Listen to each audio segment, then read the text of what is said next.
അധ്യായം 15. സാബത്ത് വർഷം. ഓരോ 7 വർഷം തികയുമ്പോഴും ഋണമോചനം നൽകണം. മോചനത്തിൻ്റെ രീതി ഇതാണ്. ആരെങ്കിലും അയൽക്കാരന് കടം കൊടുത്തിട്ടുണ്ടെങ്കിൽ അത് ഇളവ് ചെയ്യണം. അയൽക്കാരനിൽ നിന്നോ സഹോദരനിൽ നിന്നോ അത് ഈടാക്കരുത്. എന്തെന്നാൽ കർത്താവിൻ്റെ മോചനം പ്രഖ്യാപിക്കപ്പെട്ടിരിക്കുന്നു. വിദേശീയരിൽ നിന്ന് കടം ഈടാക്കിക്കൊള്ളുക. എന്നാൽ നിന്റേത് എന്തെങ്കിലും നിന്റെ സഹോദരൻ്റെ കൈവശമുണ്ടെങ്കിൽ അത് ഇളവ് ചെയ്യണം. നിങ്ങളുടെ ഇടയിൽ ദരിദ്രർ ഉണ്ടായിരിക്കുകയില്ല.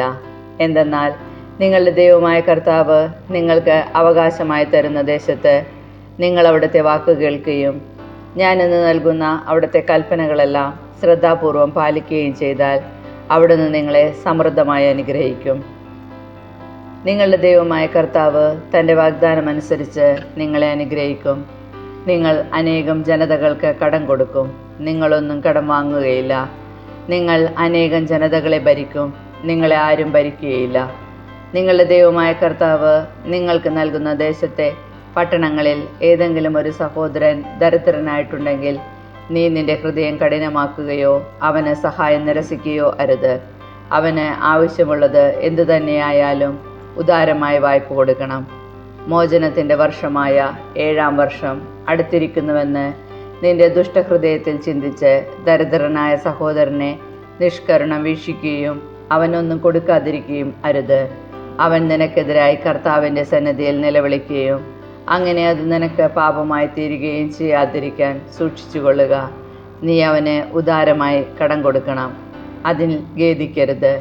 നിന്റെ ദൈവമായ കർത്താവ് നീ ചെയ്യുന്ന എല്ലാ ജോലികളിലും നീ ആരംഭിക്കുന്ന എല്ലാ പ്രവൃത്തികളിലും നിന്നെ അനുഗ്രഹിക്കും. ഭൂമിയിൽ ദരിദ്രർ എന്നും ഉണ്ടായിരിക്കും. ആകയാൽ നിന്റെ നാട്ടിൽ വസിക്കുന്ന അഗതിയും ദരിദ്രനുമായ നിന്റെ സഹോദരന് വേണ്ടി കൈ അയച്ചു കൊടുക്കുക എന്ന് ഞാൻ നിന്നോട് കൽപ്പിക്കുന്നു. അടിമകൾക്ക് മോചനം. നിന്റെ ഹെബ്രായ സഹോദരനോ സഹോദരിയോ നിനക്ക് വിൽക്കപ്പെടുകയും നിന്നെ 6 വർഷം സേവിക്കുകയും ചെയ്താൽ 7-ാം വർഷം ആ ആൾക്ക് സ്വാതന്ത്ര്യം നൽകണം. സ്വാതന്ത്ര്യം നൽകി അയക്കുമ്പോൾ വെറും കൈയോടെ വിടരുത്.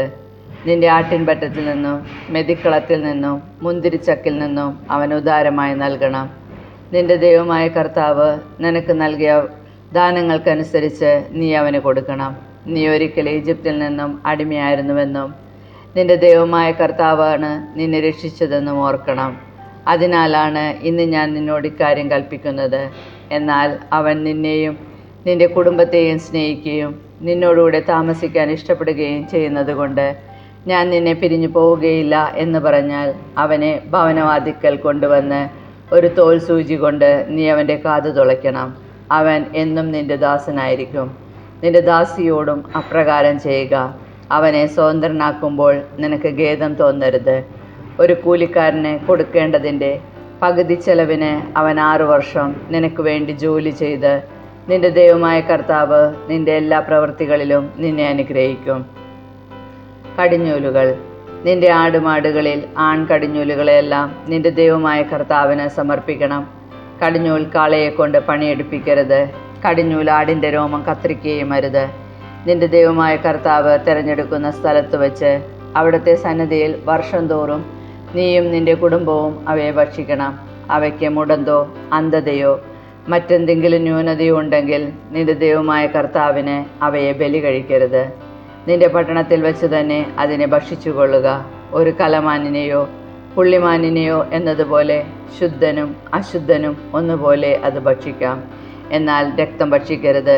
അത് ജലം പോലെ നിലത്തൊഴിച്ച് കളയണം.